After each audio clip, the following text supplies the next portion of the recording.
Hello, everyone. Good evening and a very warm welcome back to our fall lecture series, proudly sponsored by the Bowman Museum and the Friends of the Crook County Library.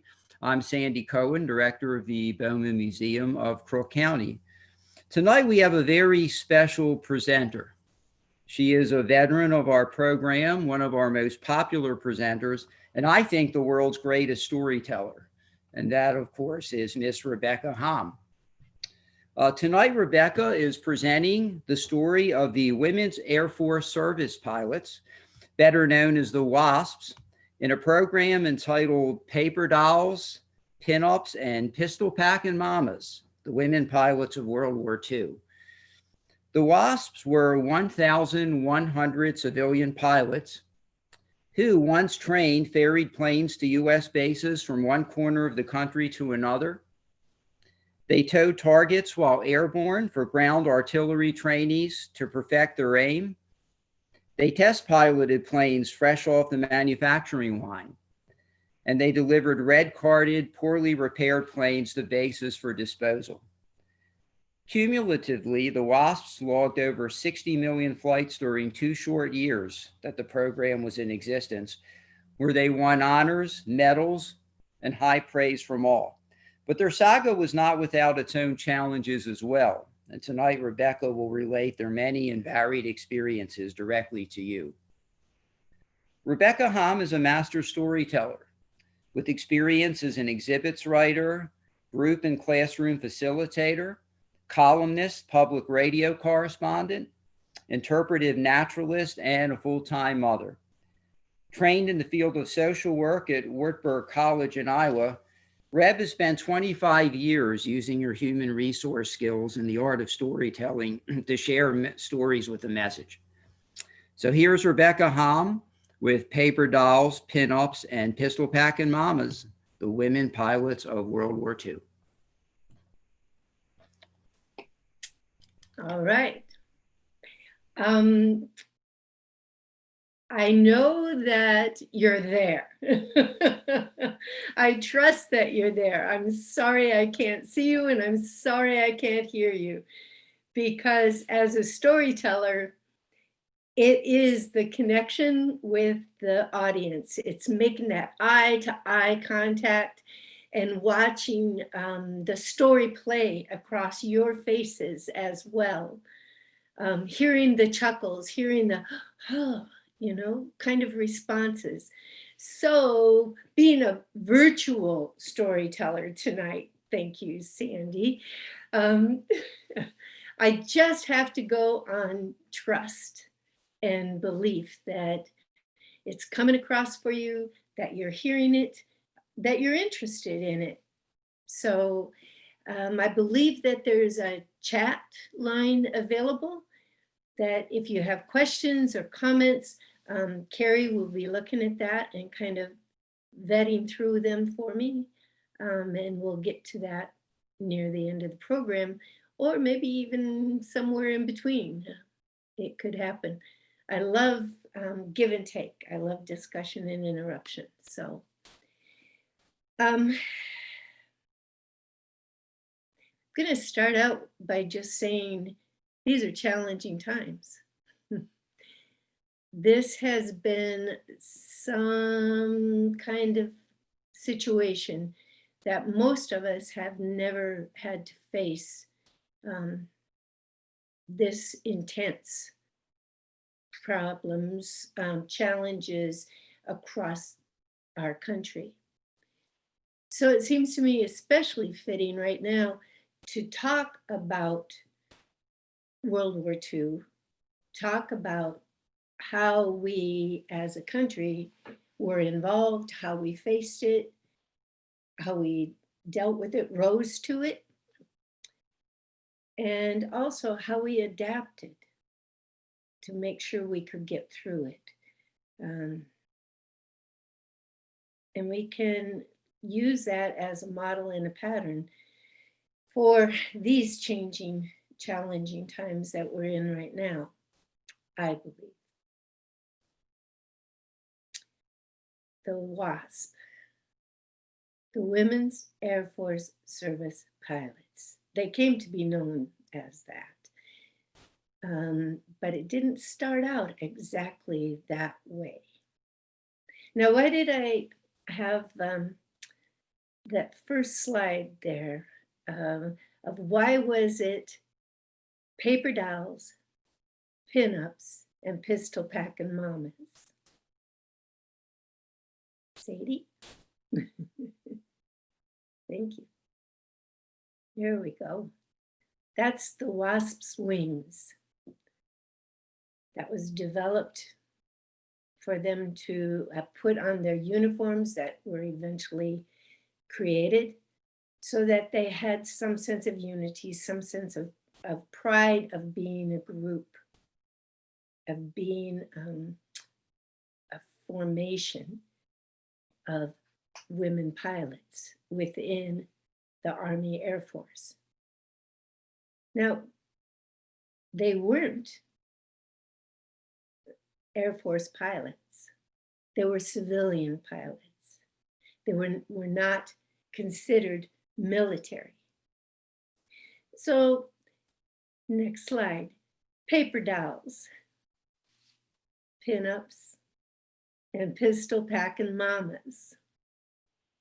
Now, the paper dolls, it was the roaring 20s before that, the golden age of aeronautics, and everybody wanted to learn to fly.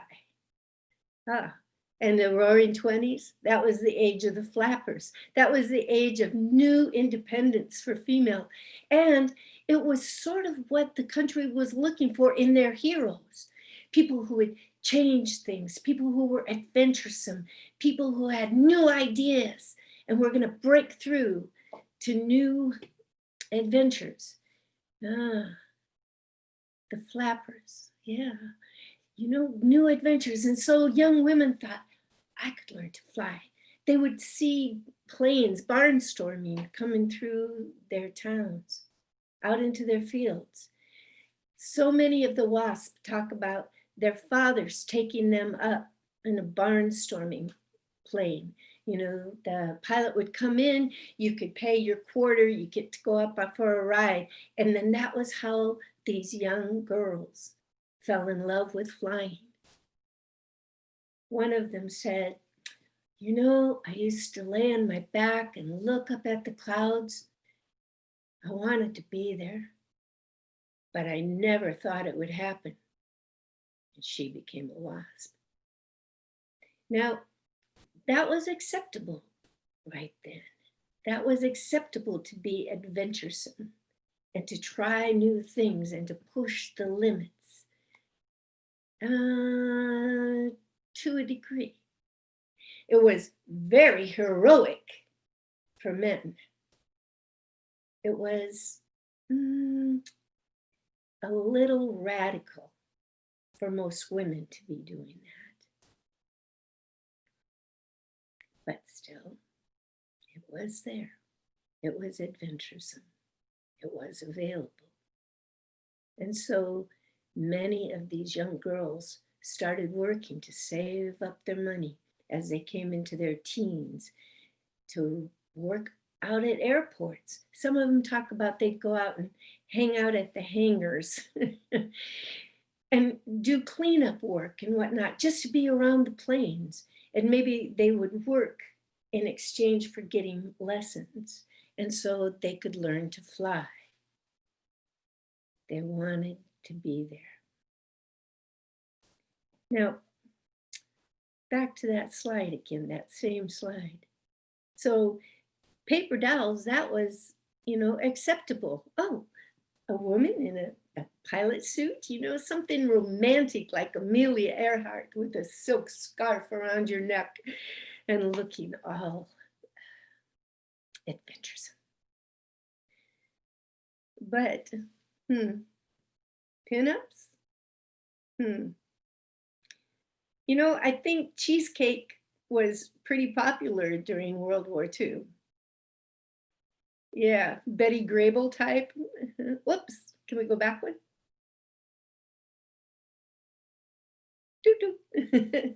Other way. Thank you. Ah, there we go. See that little cheesecakey woman there? You buy them, we'll fly them. Yeah. So there were pinup girls all over. That was part of the culture of World War II. And the military was not above using that to sell the program, to sell the defense bonds, and to make the WASP actually look like glamorous women. And then the little icon up there on the right, that's Fifinelli. And she was designed by the Disney studios as the logo, the little female gremlin for the Women's Airforce Service Pilots. In a little bit later, I'll tell you a story about a patch, a Fifinella patch that I actually held in my hands. But that was kind of the cartoon of the WASP. So you could be taken seriously, but not too seriously. Now we'll go on to the next slide. And this is Nancy Love. Now, Nancy Love, she was a pretty serious pilot. She'd been flying for quite a while. She actually was an ingenue out of Vassar. And so she was kind of privileged. And she actually was suspended from Vassar for 2 weeks in her freshman year. What did she do? Well, you see, Nancy had been selling rides in her airplane to people, just, to make pocket money and whatnot. And so she would take other co-eds up and fly them around and was having a great time. Everybody was enjoying it. But then one day, she was a little bit rebellious. She was a little bit spunky. For being a reserved person, she also kind of liked to push edges. And so one day she thought, it'd be really fun. And she buzzed the campus right at treetop. Suspended for 2 weeks and was not allowed to fly for the rest of the semester. Boy, oh boy, the upperclassmen teased her mercilessly about getting into trouble. She left Vassar after her sophomore year. And she went on to work at airports, airfields, and make her way. She always wanted to be involved in flying. She wanted to be around planes. She knew there was something going there. So Nancy Love is one of the primary people that you need to know about when it comes to the WASP. But in actuality, she wasn't a WASP. She was a WAF. She was part of the very first women who flew military planes. 25 women. They were called the Women's Air Ferrying Service, Auxiliary Ferrying Service. And Nancy Love had this idea. The war was starting to heat up in Europe. They knew that the US was going to need to be involved. It was just going to happen. And so her husband was a colonel in the Air Force. And one day around the water cooler, he just happened to mention that his wife was also a pilot to Colonel Tunner. And then they started talking about the idea of having some very highly qualified women fly so that more male pilots were released and ready to go into combat. The telegram went out from Nancy Love, and I'd like to read it to you here from a new book that's just coming out, The Women with Silver Wings by Catherine Sharp Landeck, who is a professor down at Texas Women's University, where the WASP archives are kept. The telegram reads, Ferrying Division Air Transport Command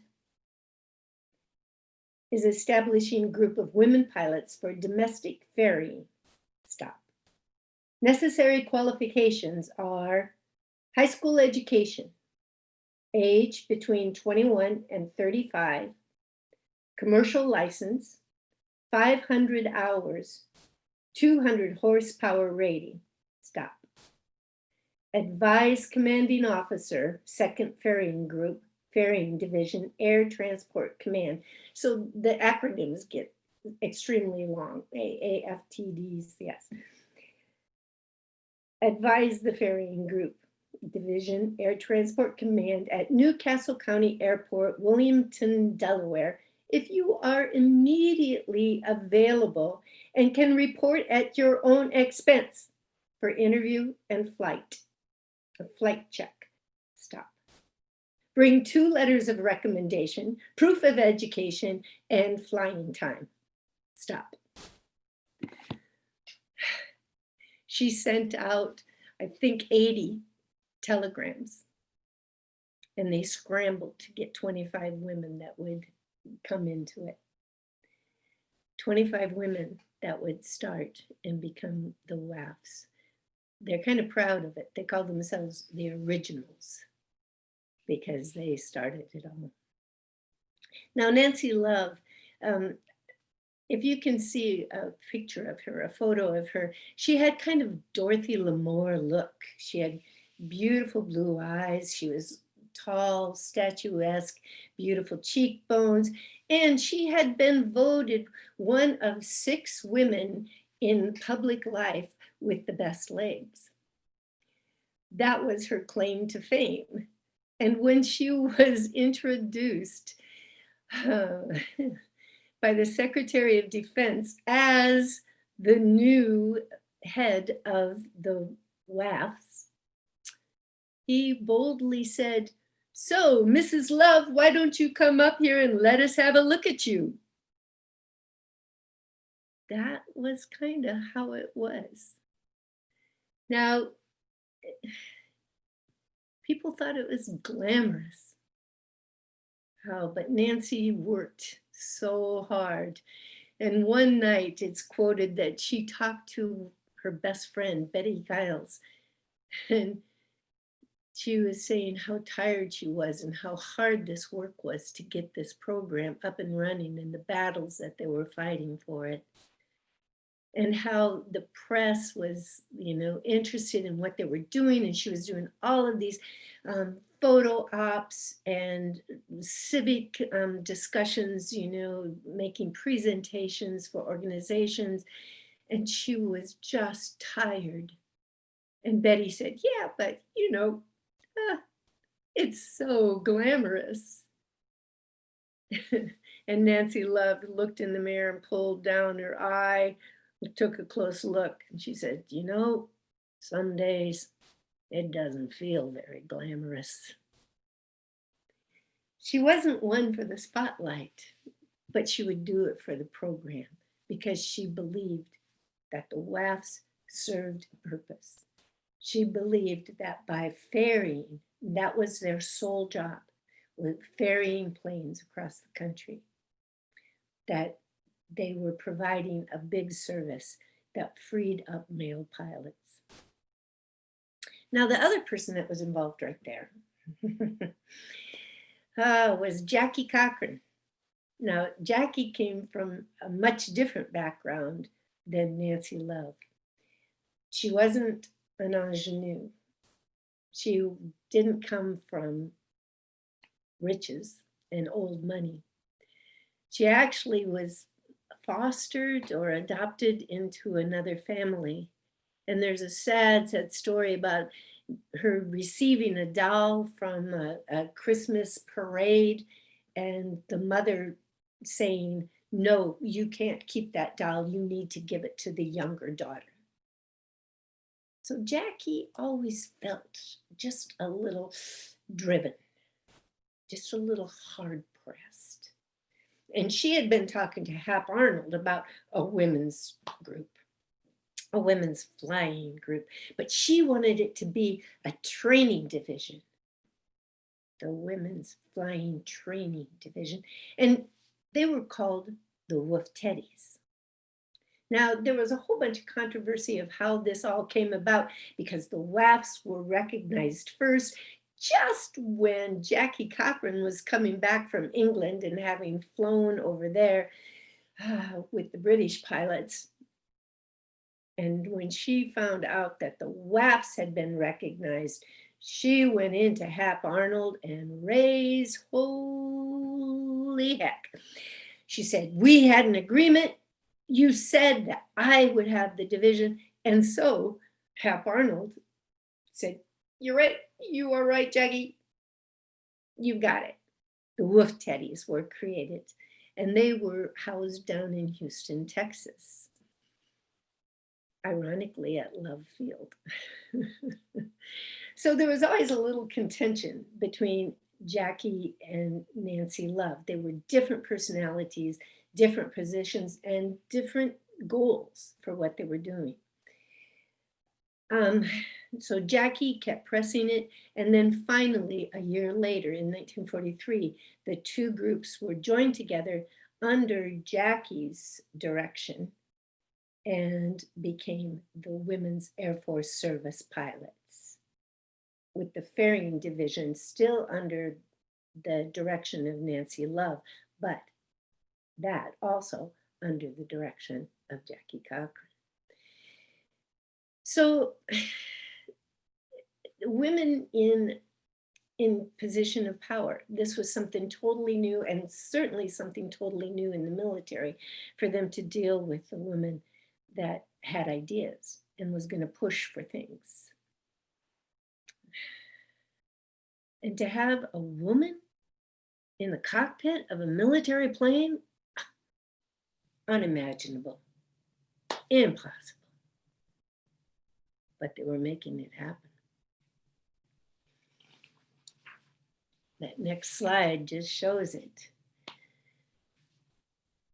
There was a woman, here we go, named Barbara Erickson. One more.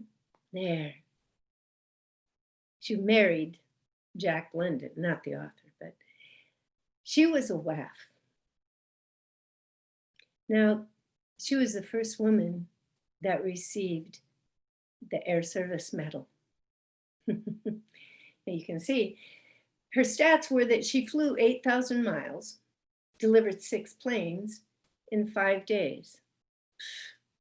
8,000 miles, 5 days, what? No big deal, not a problem. We can fly thousands of miles, 11,000 miles across oceans in a day. But back then, 1943, that was amazing. To fly 2,000 miles in a day from California to Indiana. That's what Barbara did. She flew a cargo plane from there, from California to Indiana. She got there to Indiana and they said, okay, we need this P-47 taken back to California.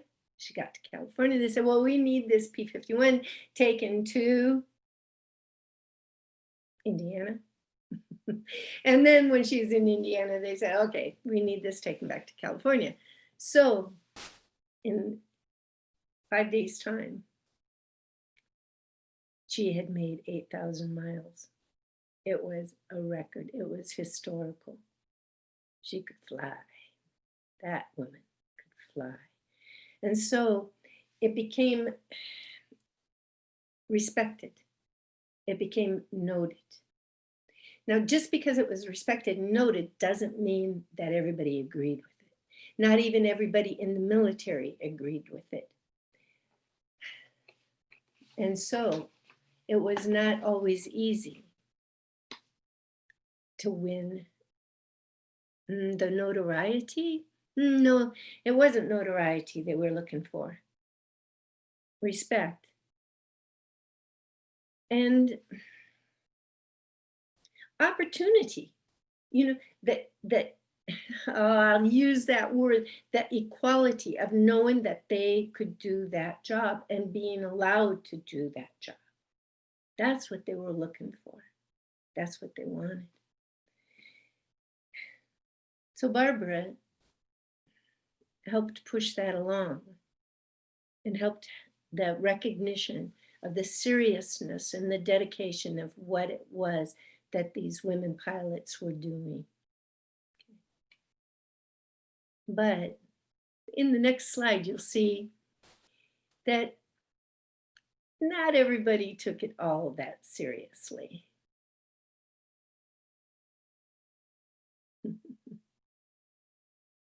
Can we go to the next one? Yeah. Okay.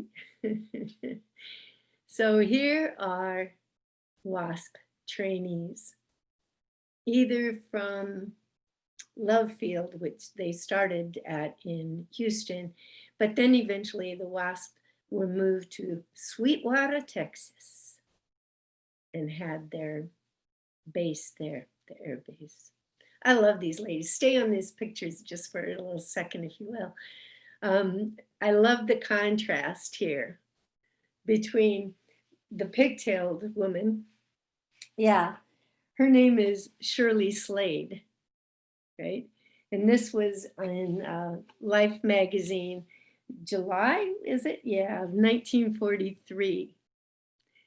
Doesn't she just look like such a young, sweet girl?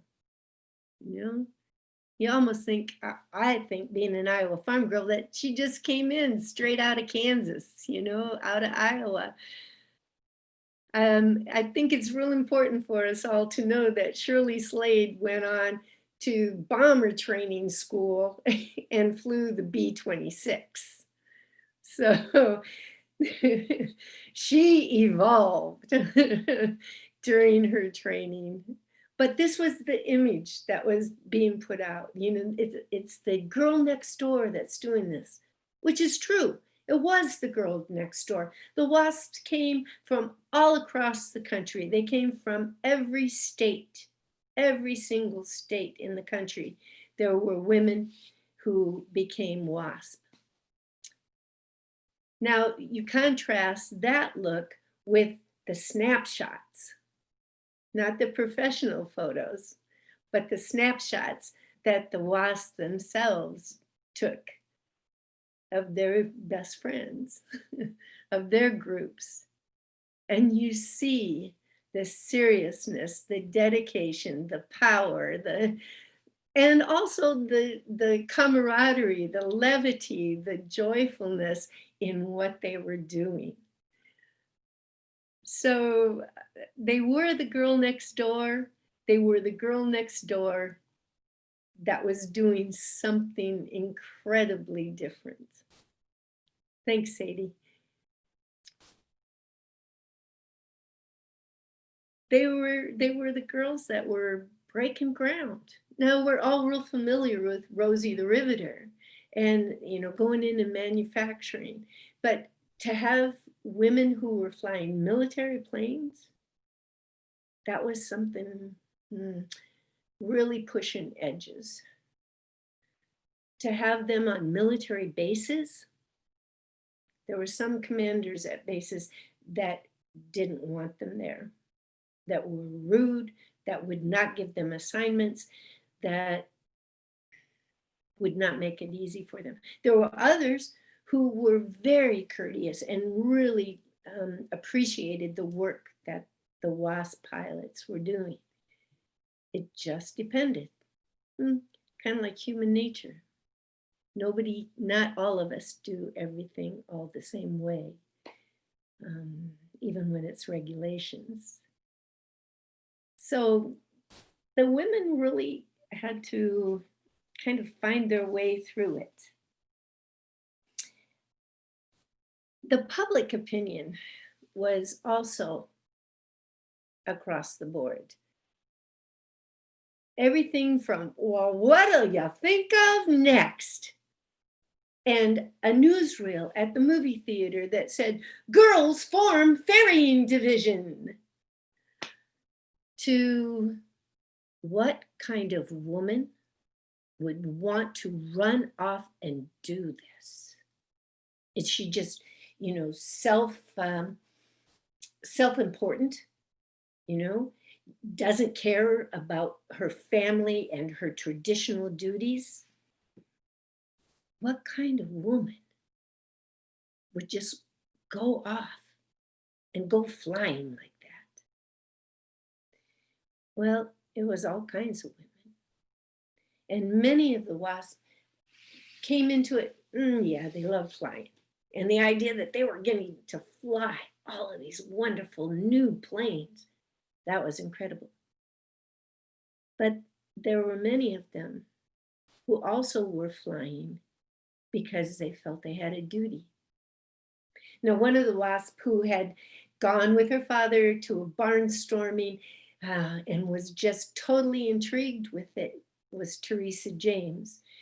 Now, she liked going up flying, but she had no desire. But her father thought that it was important for all of his children to learn how to fly, because he felt that this was the new era. He also felt that the war was going to come and that they needed to be ready to do their part, including his daughter. Now, she wasn't overly anxious for it. Matter of fact, her first solo flight, she came out with her knees shaking and swore she'd never go up in a plane again. But everybody saw talent and potential in her, and she went on and flew incredible things. Matter of fact, Teresa James flew the 10,000 Grand, which was a P-47, the jug, that came off the assembly line. Drawing straws, she was the one that was chosen to fly it. Now, Teresa James' husband was a pilot over in Europe. That was also one of the big reasons that she joined in. She left a note in there, in the cockpit of the 10,000 Grand, after she had delivered it to the base there on the East Coast for it to be shipped over to Europe. She said, I hope you have good success in this plane. It's a grand plane, and fly high and fly her well. She left that note. And she did hear back from the pilot who had received it and said, you were right, it is a sweet plane. Taken good care of it. It's carried us well. A month later, right after that, and Teresa had done many other things during her time already, but a month after delivery of the 10,000 Grand, she got word that her husband had been shot down behind lines in France and was missing in action.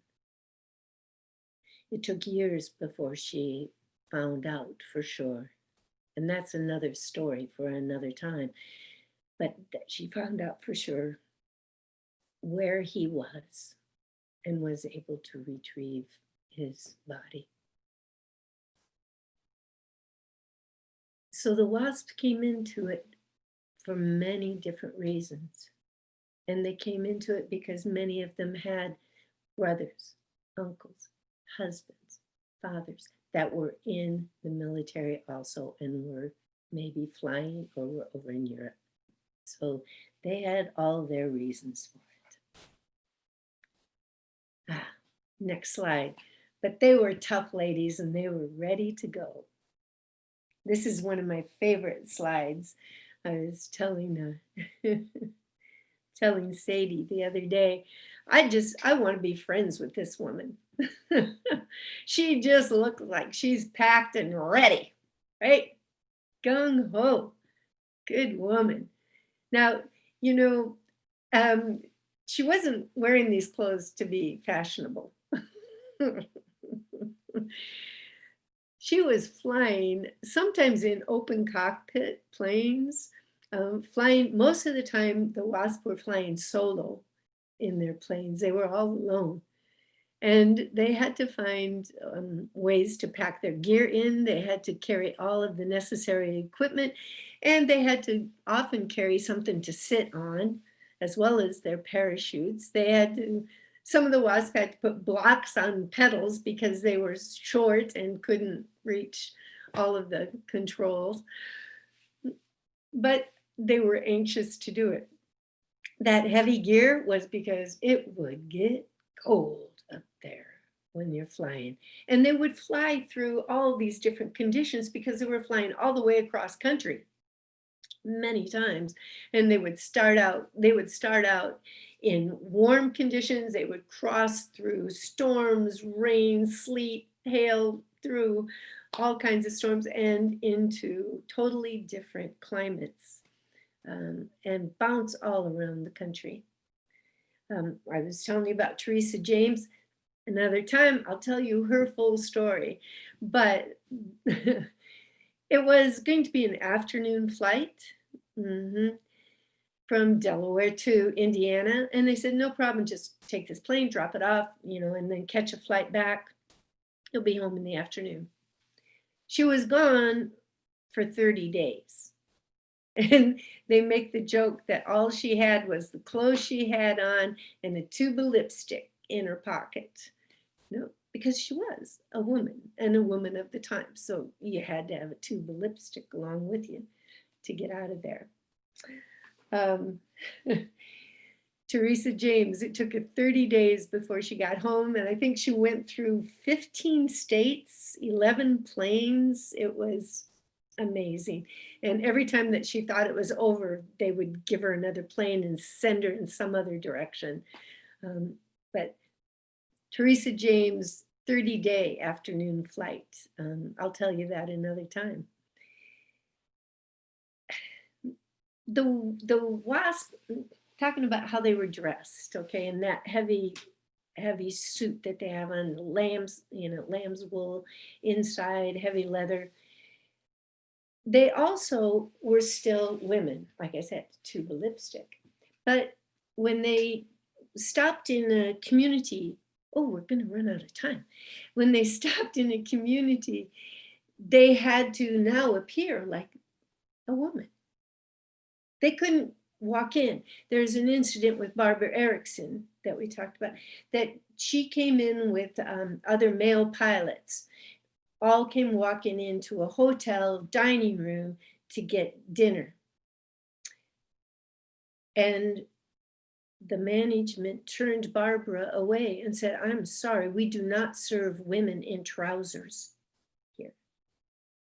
And Barbara, not wanting to spoil everyone else's evening and their dinner, she turned to go walk out. And as she was walking out, she heard all the chairs of her group slide back, and all of the other pilots stood up and walked out with her. If you can't eat here, we're not eating here. And they went and choked down a dinner at a diner down the street instead. So there was a lot of public still perception of how you should dress, how you should look, even though you were doing this job. Teresa James didn't have any clothes with her. She said that by the time she got home, her knees looked like she had cantaloupes underneath it. Her pants were so bagged out in the knees that she wasn't acceptable company anywhere. So, all right. We better move along. Time goes so fast. I'm sorry. I could talk about this for hours. Next slide. Now, there was some great PR that recognized how dangerous it was. Women defied death to ferry planes. And in fact, they did. Sandy, you talked about the artillery tow targets. And that was a very dangerous occupation or mission for them to fly these planes, for young trainees figuring out how to fire up at a moving object in the sky. Hopefully not fire at the plane, fire at the windsock that they were pulling out behind them. But often they missed. One woman tells the story. She came down and she had several bullet holes in her plane, and she had one of the mechanics pull out the empty shells. She took them to a jeweler and had them made into a bracelet, kind of like if you'd collect bear teeth or something, you know, as a sign of it. And all the other wasps just loved that she had made this bracelet, this powers thing.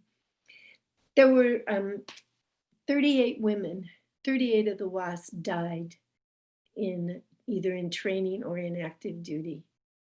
And that was a terrible, hard thing. And it could have, it alone could have ended the WASP, because it made people very uncomfortable to see women being put in a situation that they could be killed.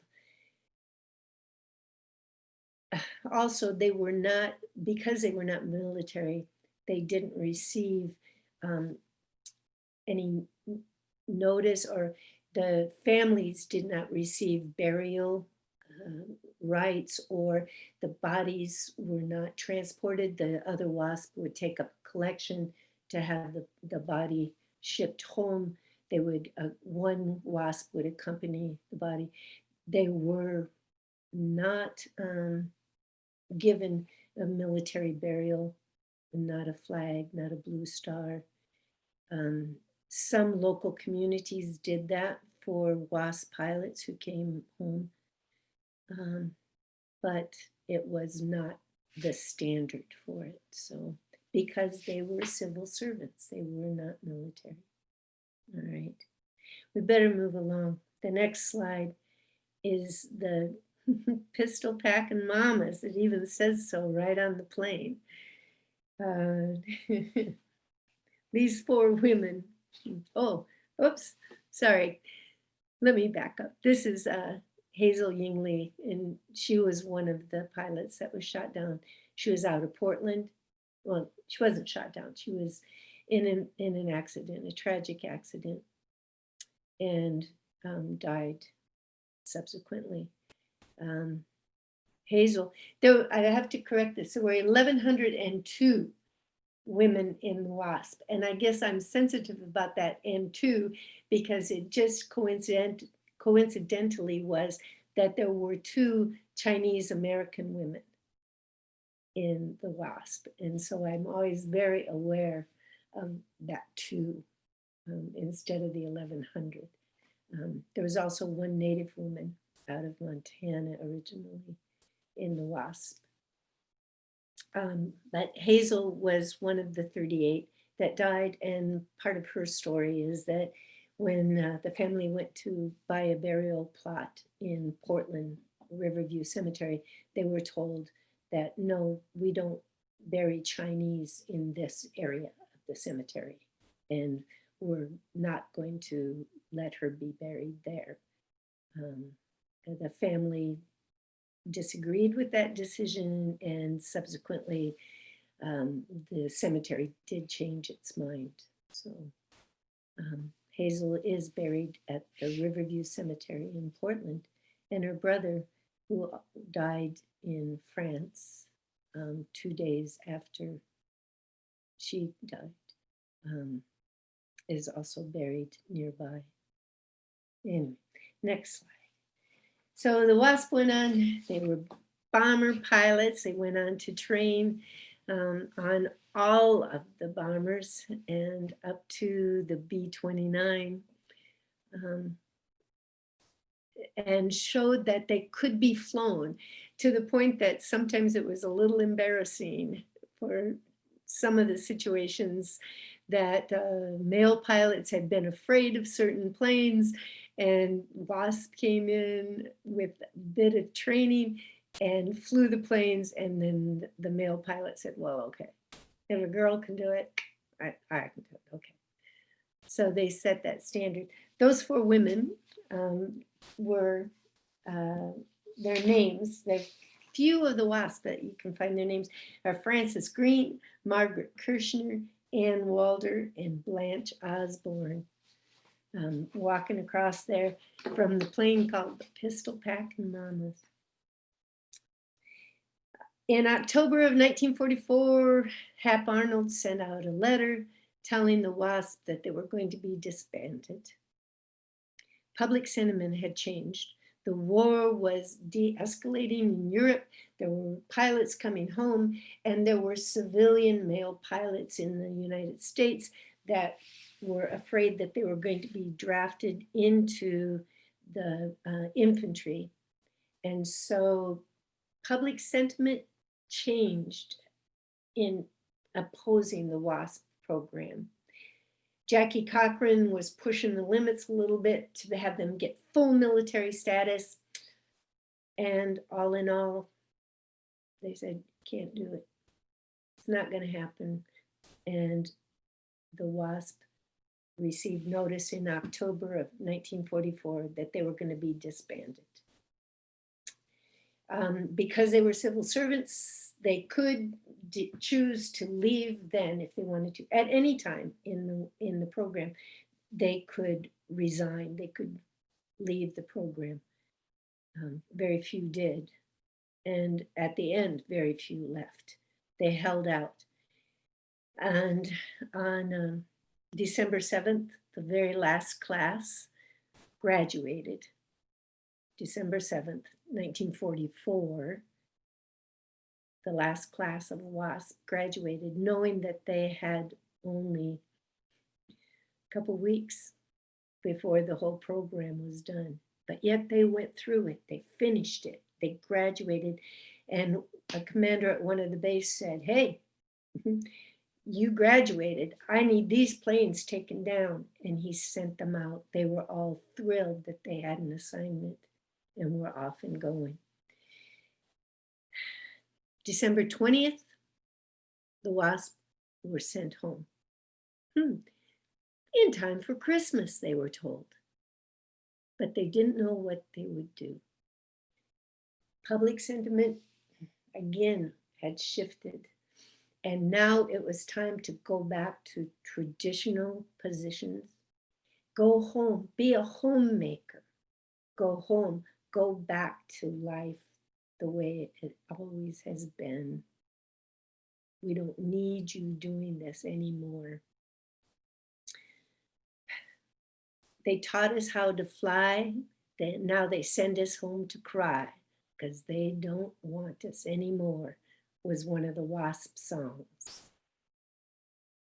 They felt totally dismissed.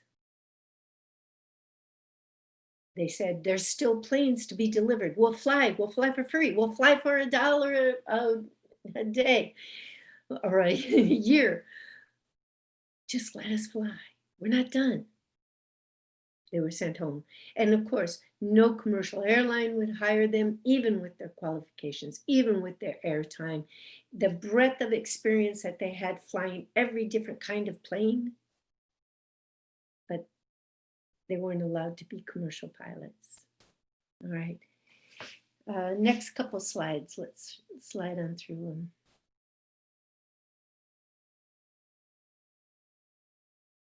Yeah. They were thanked for their service and unceremoniously sent home. Next slide, please. Where do we go from here? It's kind of what they thought. Some of them joined the Air Force Reserve. Barbara Erickson, London was one of those. Some of them were went on continuing as flight instructors, flew air service. But many of them never flew again after that. You'd flown the best, the biggest, the fastest. You know, what are you going to do now? But many people would not, the files were sealed, and so it wasn't well known, and they had no way of proving that this is what they had done. And so they were often dismissed if they tried to tell people, back in their hometowns that this is what they'd been doing. And folks are saying, no, you didn't, no, they weren't believed. And so many of the WASP became very tight-lipped and a little resentful about how things were. Some of them carried that through to the end of their days. Next slide. In the graduation ceremony, Hap Arnold had said, thank you very much. You've proven that you can fly wingtip to wingtip with men. We will never forget our debt to you. Next slide. But do we remember? It wasn't until 1976 when the Air Force announced that the first women were going to fly military planes that the WASP found voice and said, they're not the first. We flew two. We flew two. And from 76 on, they pressed, they pushed for recognition. And they received belated retroactive veterans benefits in 76 under Carter, Jimmy Carter. And in 2009, the WASP were given the Congressional Medal for their service. Do we remember? Thanks. That is why I tell the stories of the WASP. That's what's intrigued me to dig into a piece of history, that I knew nothing about. I had never heard of them until a few years ago when I, by chance, picked up a book off a shelf in a local library called Yankee Doodle Gals and began digging into it. I think the hidden histories, I think the bits that we don't know that are there, but we have to work for them, can lead us in some of the most interesting ways and interesting places. So my work isn't finished. There's 1,102 women. So the stories just keep going on and on and on. Thank you, guys. Any questions if we have time? Thank you very much. That was just absolutely delightful. I don't see any questions right up, but I'll give folks an opportunity to ask some questions because I have a question for you. Actually, a couple questions. All right. Maybe everybody fell asleep. I mean, 45 minutes without any commercials. That's a long haul. That's a long haul, it is.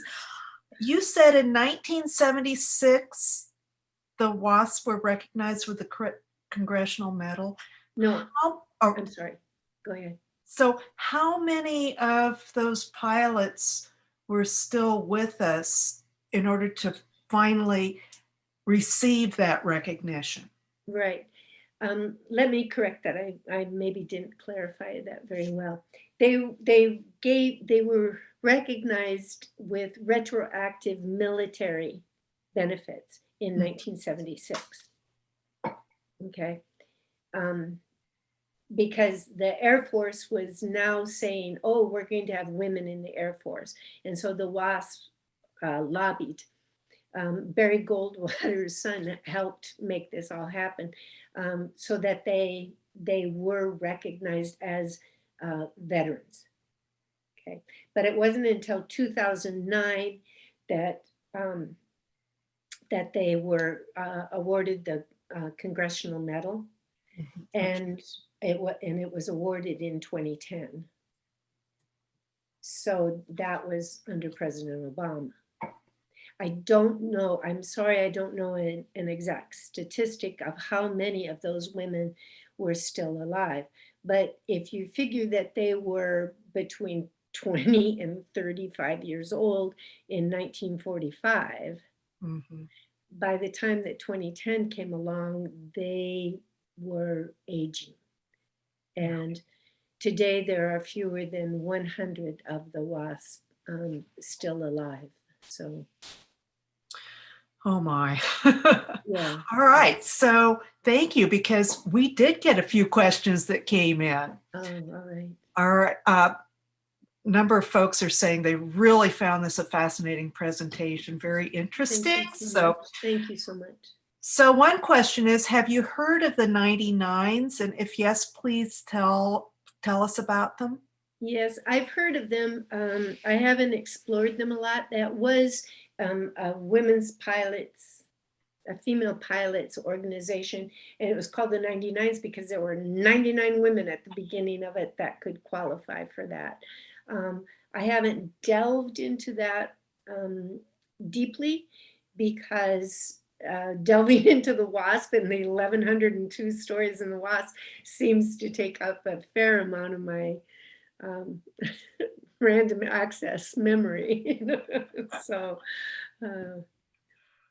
well, that makes sense. So another question here is I had an acquaintance in Alaska who had been a test pilot during the war. Was this a different group of women? not to my knowledge. If let's see, we're going to put up a slide later here at the end that has my contact information. And so if that person that asked the question would like to contact me with the name of the friend and whatnot, we can look into that. I have all of the rosters of the WASP graduates. And so can find out more information about it. Okay. Okay. There you go. Yeah, you can contact me either through my website, RebeccaHom.com, it rhymes, or you can email me at backroadsteller, backroadsteller@gmail.com. You know, I am hazarding just a guess that probably this woman up in Alaska was with the WASP, depending on what base she was at and stuff, because that was basically what they did. They would test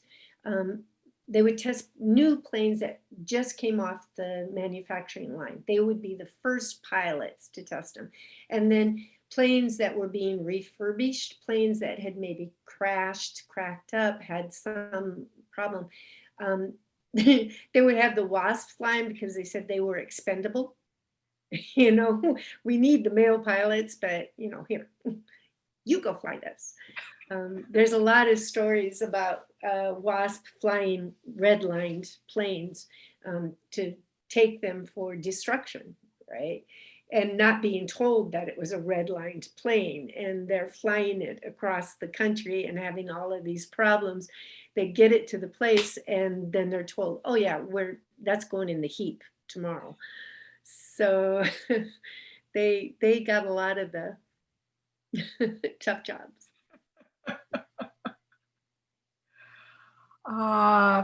More thanks about the interesting program, and thanks to you.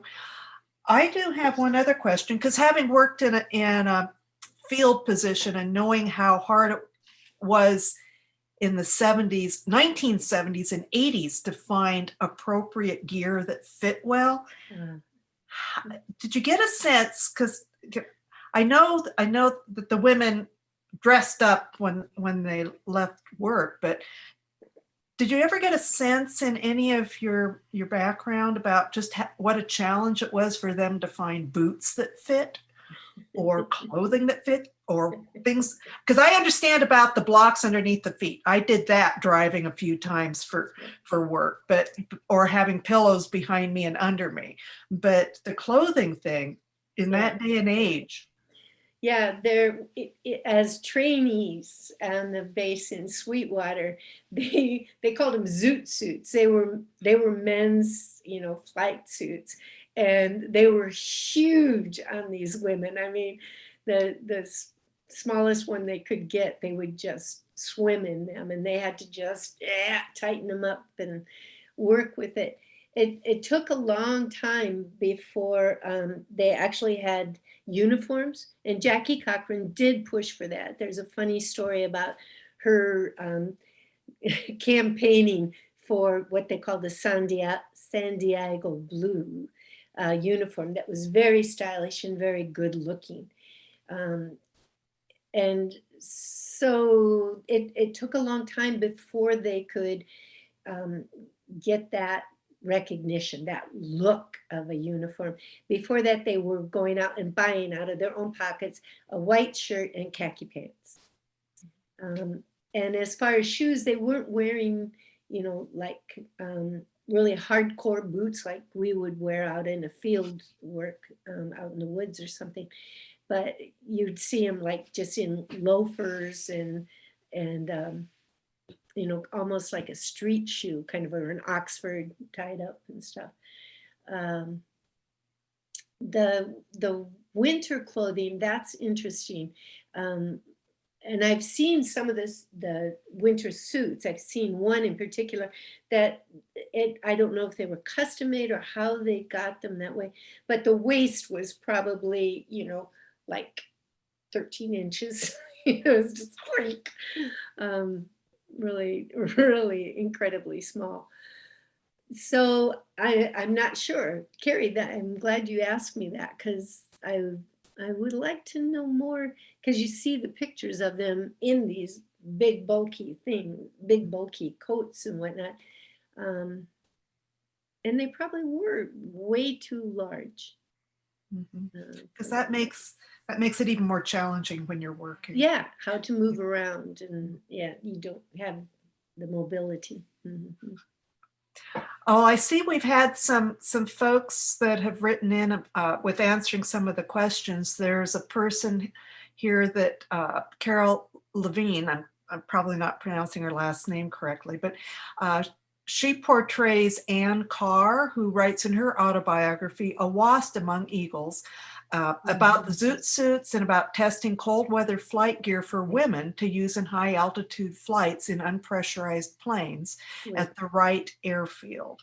Great. And I know Sandy is going to close out, but the other thing I wanted to say with my Friends of the Library hat on is thanks to everybody who helped out with the book sale and bought books last year. And I know Sandy will say thanks too, but Rebecca, as always, oh my gosh, thank you so much. What a delightful Thank you guys for your kindness and toleration through all of this. I hope I didn't bore you. I hope you enjoyed it, and it was worth your time tonight. Thanks. You bet. Hi, Rebecca. Hi. Before I close off, I actually have a question myself, if you'd like to address it. I used to work for a military museum, and I once participated in an exhibition on women in the military. And the consensus was, I remember at the time, that the Air Force, which of course was not a separate branch of the service yet in World War II, but they were the least bound to tradition and therefore were more open-minded to some progressive ideas, including getting women involved in military service, similar to what you described. So I wonder if you could comment on that, if you have done any research in that area, if you agree with that, or just your overall impression of that subject. Yeah, I think that's probably really true. I can't say that I can cite any references for it, Sandy, but you know, women were in all the other branches of the military, but in very traditional roles, right? They were nurses, they were secretaries, they were file clerks, operators, you know, assistants, that kind of thing. And so Hap Arnold really was pretty instrumental in pushing things. I mean, he was the guy that said the Air Force needs to be a separate branch. It needs to not be the Army Air Force. It needs to be the Air Force. And he was also the one in the 30s that was saying, look, we need to start manufacturing planes. We need to get ready for this. This is going to happen. And so he kind of pushed it. And with his relationship with Jackie Cochran, I think that he was more willing to go to bat for it and kind of stand up and keep making it happen and keep pushing it through. Also, Eleanor Roosevelt had a lot to do with it.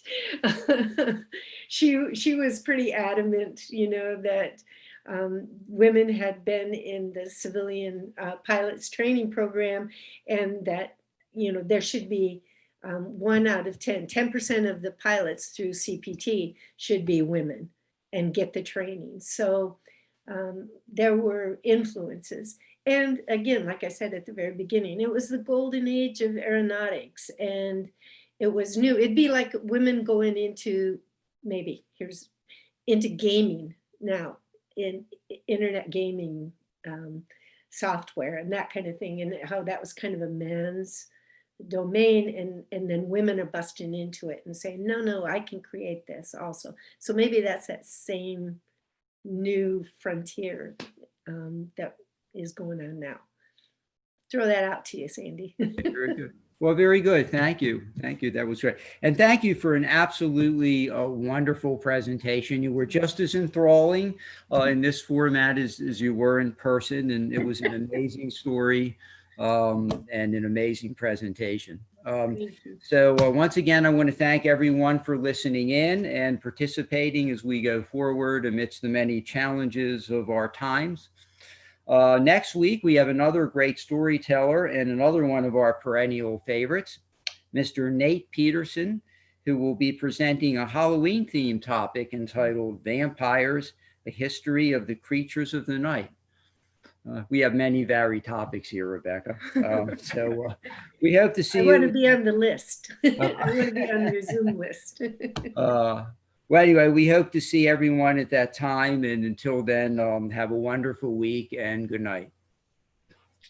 Good night. Thank you, Reb. Thank you. See you. Bye. Bye-bye.